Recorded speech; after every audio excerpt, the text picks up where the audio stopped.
Isang maulang umaga sa inyong lahat. Andito naman po tayo sa bagong episode ng ating podcast na pinamagatang Tabo Podcast. Hindi ko na po alam kung anong episode po ito. Pero madami na pong episode before this. At kumusta naman, Edge at JB? Bilang sir. Medyo sinisipon po tayo dahil po sa panahon, maulan po ngayon. At dahil po maulan, lalong-lalo na tuwing tagulan. Now, we will talk about the Yellow Tactile project in this episode of our podcast. At tatanungin natin kung ilan na ba ang nabiktima nito at ilan na ba yung nag-benefit dito sa proyekto na ito. Alam niyo ba yung Yellow Tactile? Yes, sir. Yes, sir. Okay. So, ang background po natin ay Yellow Brick Road. So, ano ba, Edge, yung sinasabing Yellow Tactile Project ng Siyudad ng Baguio? Sir, ang Yellow Tactile Project is nakaayon siya sa Batas Pambansa 344, which is an act to enhance the mobility of our persons with disability para ma-enhance yung mga establishment, utilities, or other devices na intended for them, sir. So, itong Yellow Tactile na ito, para sa PWD Yes, lamang. sir. Okay? And ito lang ba yung purpose ng Yellow Tactile natin para sa PWD? Ayon sa aming nakalap na sir, mga sagot ng ating mga respondents or participants, ito din ay nagiging useful sa mga complete person na may 5 senses na aware naman sa mga ginagawa nila. So sila sir, naiaangkop nila kung saan dapat sila dadaan sir, para mag-give way sila sa mga persons with disabilities natin, para malaman din nila sir kung saan at kung saan sila lalakad sa tamang right or sa left ba sir, ganun po sir. So, yung yellow pala nasa batas, no? Yes, sir. At dahil ito ay isang bright color, minarapat ng ating mga implementors na gamitin ito para yung mga hindi naman blind, kasi walang nakikita ang mga blind eh. May yung mga visually impaired, at least man lang maaninag nila. Next na tanong ko, di ba ang brightest color is red? Di naman yellow, bakit hindi red? Yes, sir. So, according to Engineer Macbagan, sir, may study daw, sir, na mas bright yung yellow kaysa sa red. Okay. So, yun po ang rason kung bakit yellow.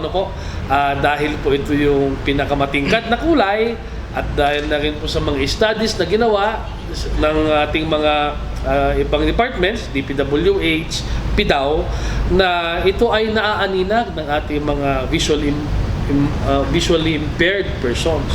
So yung Yellow Tactile ay para lamang po sa mga visually impaired or blind na ating mga kapatid, no? Visually impaired.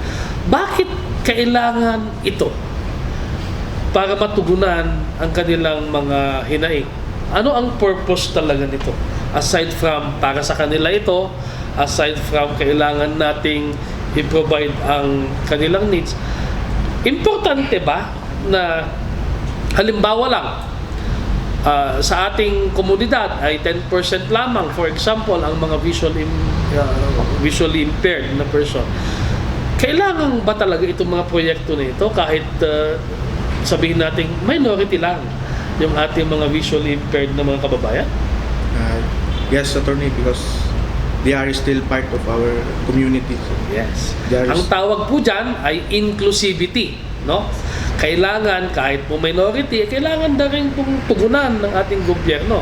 Kailangan ding tugunan ng ating estado lahat ng pangangailangan ng ating mga sektor, hindi lamang po yung mga regular, hindi lamang po yung mga may laya, lahat po, pati na rin po yung mga PDLs, PWD, senior citizen, at yung tinatawag nating vulnerable sectors ng ating society. So tama po yan. So sino po yung mga na-interview po ninyo para dito sa projects na ito? Sir, yung mga na-interview namin is una yung head of PDAW, si Sir Sammy Aquino. Mm-hmm. Then yung sa mga members ng OSCA, sir, Mhm. and our barangay captain here in Governor Park Road, sir. Then, si Sir Engineer Mabat Bagan, sir. Ba't Bat Bagan, sir. Ng engineering office ng Yes, sir. syudad. What is the purpose of the yellow The tactile? yellow tactile is used for directional guide for our brothers and sisters who are with visual disability, because long time ago, of course, we don't have this kind of a tool for them. Okay, so it is being funded by the national government in coordination with the local government of Baguio City. Did you first consult the target citizens or the target audience, the PWDs and the likes, before implementing the said project? Was not really given that importance in terms of consultation to the end user, like the person with disability.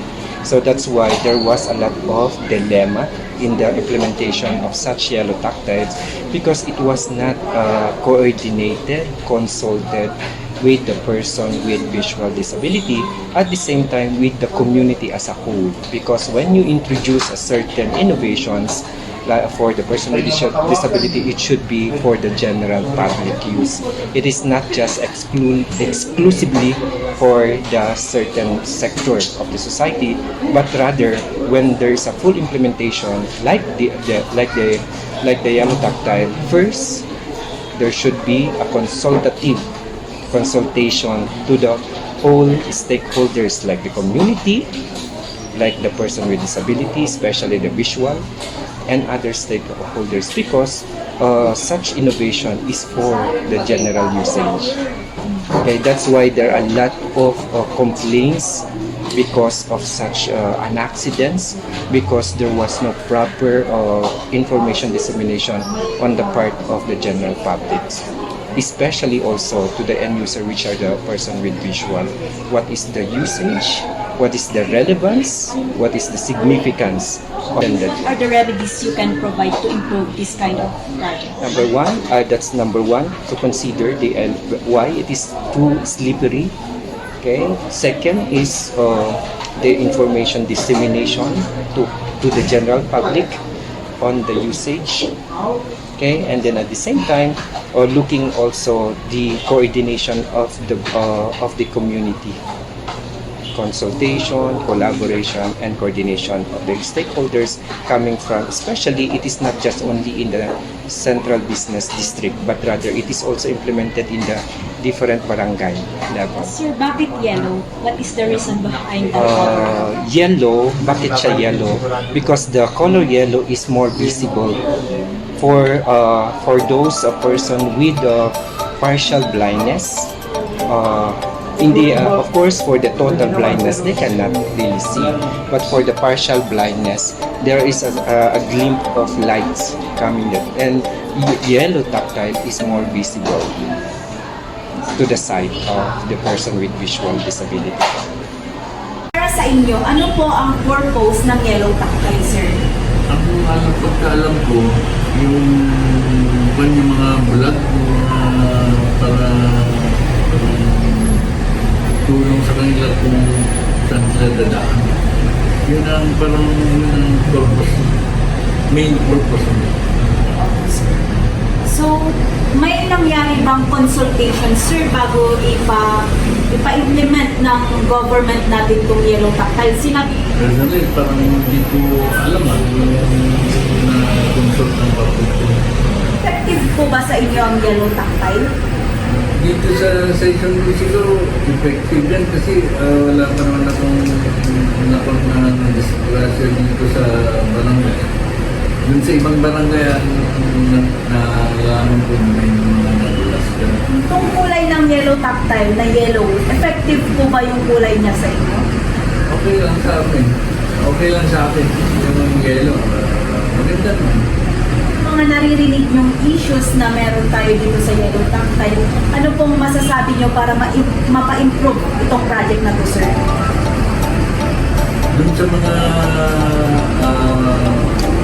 slope siguro, yung slope niya ay alanganin kasi madulas na yung sinasabi niya. Siguro malagyan ng sand, yung para hindi, pag-gaspan para hindi madulas. Sir, as member of the OSCA, effective po ba sa inyo ang yellow tactile? For me, very, very effective. Very, very effective yan. Kasi kahit na anong subo dyan, hindi ka nadudulas. Ang ganda ng ang ganda ng ginawa nila para sa mga citizens ng Baguio. So, wala namang pong issues na na-encounter, sir? Now, wala naman.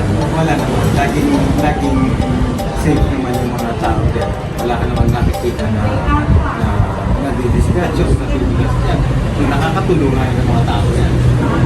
Aware kayo ba in datoy yellow lane nga in-implement ni LGU dito yung Baguio City? No siya ka na start idirugi na kay ta awanti symposium da kanyami awanti information da nga kastoy agaramid kami ti taktay wala it's just by now nga nagatuti it became a big problem santo lang na naging aware kami with that taktay. This time, mausar, medyo haan ka sometimes. For example, kaya babasit na sidewalks. Amo ba na mausar ka, kargaan sa mga boxes, pagyanan man ng tao, so useless. So, ma'am, sir, For me, friendly, iti kind, iti environment tayo iti Philippines. Kasi yung masikip na area, doon naman nila nilalagay. Tapos, basta, madulas siya. The material is not good. Santo dagi isang awanti symposium, awanti kas na open forum data. Dagi areas na dapat na ikan na ititaktal, handa inikan. Dagi dapat nga ikan da, handa inikan nga dagi haan nga fit nga ikan da, isukit iti inikan da. So walang consultation from us. sir, anya garud dagiti remedies nga maibagayo or mai-offer yu tapno mapasin pa dahil nga proyekto? Siyak mo, napintas di idea na di, di karoti ko na, di solusyon na ko ma di, di no right ko mati sorsorotam, at least inikanda ko ma ito igid ngay, or handay pa igid ulang, matisok ti sorsorotam, at nahangabat ka ti tao. No jalek mo, going to the left ka ma, at least jalek mo, kumati sorotam. Nung idea na siguro pag no makatipid ti materials, so yung kabin na dyan na. Material is not good. Ano, At okay the kitchen nga files na nagalis, yung kabin na substandard. So wala pa rin consultation yun. At saka po pinaka-important, kasi nag-consulta ko makanya tayo, kasi kasapulang tayo kung mga di nga taktile, ijay na areas, ijay na nga ikabin. Sige nga, hindi. Okay. Bago tayo pumunta sa mga taong na-interview ninyo, itong proyekto na ito ay joint project ng Baguio at DPWH. Yes. Tama, no? So, may consultation ito sa ating mga kababayan bago nila in-implement. Wala po, attorney. Wala daw. Bakit naman? Ba't walang consultation? Sir, according to the PDAW head, Sir Sammy Aquino, he admitted, sir, na walang Walang consultation because it was implemented by the national government. Oh, so hindi pala ito locally funded project. But this is a national government project in compliance with yung sinasabi mo kanina na batas. Yes, sir. Okay, now, ano naman ang sabi ng PDAW? Nakakatulong ba sa ating mga kapatid na PWD itong proyektong ito? Sir, according to the head of PDAW, sir, nakakatulong talaga ang yellow tactile, sir, kasi nababawasan yung risk ng pagkahulog ng mga PWDs natin sa mga pagkabangga din sa block, sir, or sa mga poste, sir, which is nagkakaroon talaga sila ng directional guide, sir, kung dadaan sila sa mga matataong lugar, sir. Ano naman ang sinabi ng ating representative from our senior citizen? Alam ko, sila yung unang nagrereklamo yata dito kasi sila yung na-aksidente. Lalong-lalo na pag umuulan sa mga yellow tactiles natin. Sir, eventually, our respondent answered na effective din po sa Oh. kanya. Actually, sir, nagbabike nga daw po siya dito sa yellow tactile natin. Nagbabike sa yellow lane? Yes, sir. Bawal yata yun ah. Yakang-yakan niya, sir. Kasi may bicycle lane tayo na green. Huwag siya dapat dun sa yellow lane. Opo sir, tinanong namin kung hindi ba siya nadidisgrasya. So far naman sir, wala pa namang nangyayari daw sa kanya sir. Ay naku, wag na nang pilitin, baka naman madisgrasya.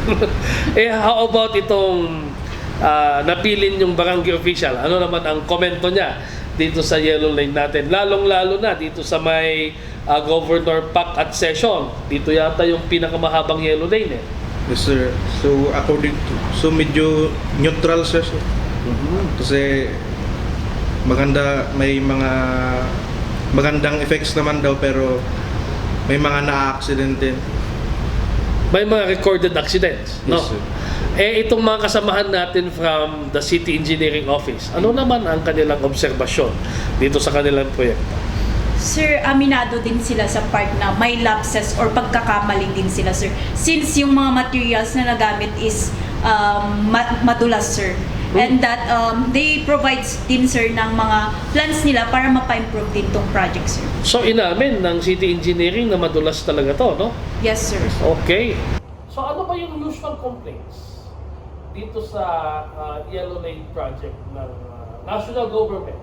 Hindi pala city government naman project ito. National government. Ano yung mga complaints dito? Sir, aside from madulas, sinasabi din sir na wala silang consultation wherein hindi nila alam kung paano gamitin sir. Especially yung mga horizontal line or yung mga circle-circle na imprinted sa ating yellow tactile sir. Na wini-wish nila na sana magkaroon ng training or something, sharing of awareness of knowledge regarding sa yellow tactile na ito po sir, kung paano siya gamitin. So as of now sir, ina-advise nila na especially kapag rainy days sir, na wag itong gamitin. Pero liwanagin natin ha, yung mga yellow lanes na ito ay para sa mga blind or visually impaired na ating mga kababayan, no? So hindi naman blind, hindi naman visually impaired, wag niyo pong gamitin ito. Kasi hindi naman po para sa inyo to. At pag nadulas mo kayo, ay hindi po kasalanan ng mga ng ating mga visually impaired. Well, liwanagin natin, itong yellow tactile na ito ay para sa mga visually impaired.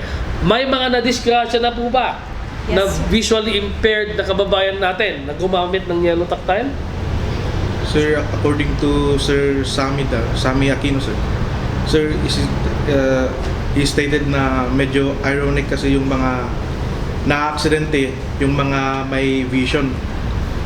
Yung mga kadalasang na-aksidente, yung So, mga meron ba? May nadisgrasya bang Wala. visually... see? Walang nadidisgrasyang visually impaired. Kasi alam nila kung paano gamitin ito. So, sino ang nadidisgrasya dito? Mga taong may 5 complete senses. See? Diyos ko naman. Mga taong normal na tulad nyo. Di ba? Kaya siguro naman, kung hindi naman po talaga para sa inyo yan, huwag yung gamitin. Ang issue lang kasi, ang liit-liit ng ating pathways, no? Ang liit ng pathway. Nasa gitna pa yung yellow lane. Kailangan bang nasa gitna yung yellow lane? But pwede naman dun sa rightmost Sir. o leftmost part? Sir, actually, that is one of the complaint of our PWD. Kung bakit daw sa gitna, sir? Kasi naaapakan sila or nababangga sila. Ba't di na lang ilagay sa gilid, sir, wherein magkaroon din ng parang harang, sir, para di naman sila mahulog, sir. Di ba? Yes, sir. Kasi kung nasa gitna ka, yung yellow lane, ibig sabihin, may inflow o outflow ng traffic, nasa gitna yung PWD. Parang it defeats yata the purpose din na nasa gitna sila kasi nababangga sila ng mga regular lanes, no? So, ang pakiusap po ng mga taga-PIDAO, baka naman pwede doon sa innermost o outermost lane yung ating mga yellow lanes para hindi po sila mabangga. Siguro sa pinaka-innermost para hindi naman sila mahulog doon sa kanal. Yes. No? At pakiusap na rin, medyo i-adjust din natin ng konti yung ating pathway para naman po 3 lanes, no? May yellow lane, may papunta at palabas, di ba? 2 lanes. Yes. O gawin din natin 6 lanes, di ba? Para mas maluwang, may PWD, may semi-PWD. Di ba? Mas malawak na driveway, siguro naman mas beneficial para sa lahat, hindi lamang sa ating mga PWD. So ano pa? Ano pa yung mga feedback natin doon sa yellow tactile? Paano ito i-improve? Sir, based sa sir ni engineer, sabi niya sir, they are now reviewing the materials na gagamitin para mas mapa-better, like using of ipusil sir para mas madikit daw yung bricks, kasi siguro sir may issue na babakbak or natatanggal, as well as putting the glass what do you Glass call? beads. Yes sir, glass beads, and putting sand na rin also sir para maging rough daw yung mga tactiles natin. Naku, parang may issue na naman ako kung rough yan. Halimbawa, kung nadulas ka dyan at di sugat yung kamay mo dyan. Di ba? Di ba pwede? Tulad ng nagbabasketball kami, pag medyo madulas yung floor, coke lang. Di ba pwede yun? Coke lang, ganun mo. Para pumagkat. Ganun na. Kasi masyadong nadulas. But, liwanagin ulit natin. Maganda yung idea ng yellow lane, no? Kasi sa buong Pilipinas, anong syudad? Saang syudad sa Pilipinas ang may yellow lane? Dito lang po sir. Dito lang. Wala sa Manila yan.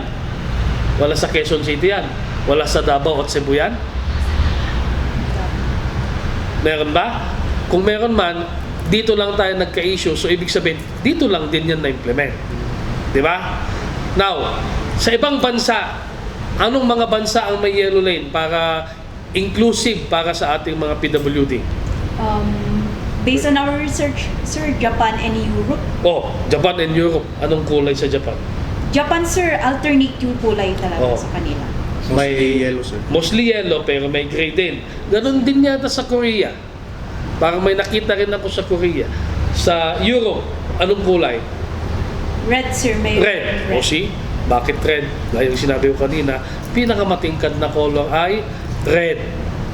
Diba sa rainbow? Roy G. Beef. Ano yung R? Red, sir. Tapos? Orange. Oh. Tapos? Yellow. Third na pinakamatingkad lang yung yellow. Tama? Yes, sir. Mas matingkad nga yung orange eh. Pero pinakamatingkad yung red. Bakit?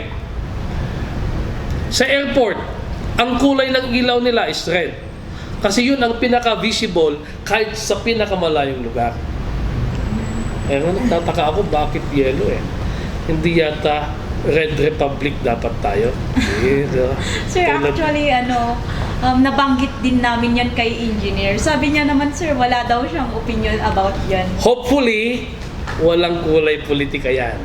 Okay? Kung bakit yellow o red. Kahit anong kulay man yan, pinakamaganda yung neutral po na kulay, gray. Para naman ma-serve yung purpose. Kasi minsan nilalagyan ng kulay politika lahat ng mga proyekto. At hindi naman dapat. Now, we relate this to elections. No? Lahat po ng proyekto ay para sa tao. That's why kailangan po ng konsultasyon. Doon sa issue ng konsultasyon, medyo may red flag na tayo sa project na ito. Maganda po ang purpose ng project para po sa PWD, para po sa inclusivity. Kasi lahat po, kahit anong sektor, ay kailangang matugunan ng gobyerno ang inyong mga pangangailangan. Pero may mga proseso na dapat nating sundin para po yung proyekto natin ay, sabihin na natin, mas pulido at mas ma-enhance at ma-emphasize yung purpose nito. Now, ano pa ang kailangan natin gawin pag may mga proyekto na ito?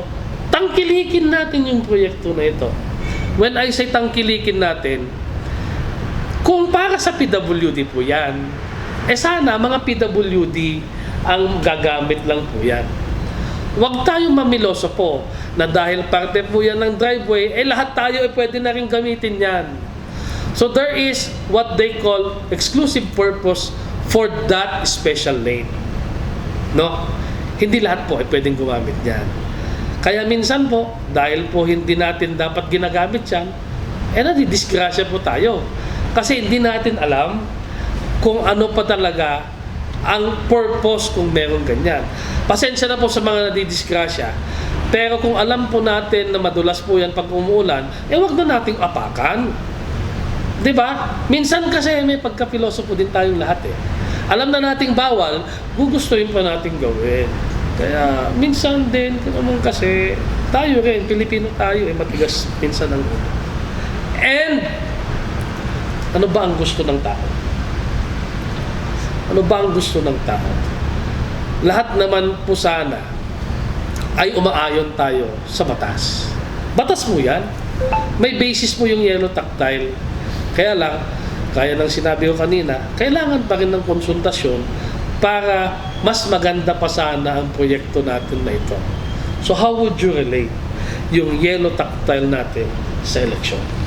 Sir, I can relate it through kapag may magra-run na officials, sir, importante yung magkaroon siya ng connection or communication or collaboration sa atin para naman mag-reflect yung mga concerns or issues natin na mabigyan din ng solution para sa ikakabuti din ng ating community, sir. Okay, ikaw, JB. Sir, gaya ng sinabi mo, sir, sa why you keep asking about the colors, sir. Dapat, sir, hindi nahaluan ng kulay, sir, or politika, pamumulitika, yung mga project ng... See? Sino ba kasi ang boss natin? Yung mga politiko ba? O yung mga botante? Botantes.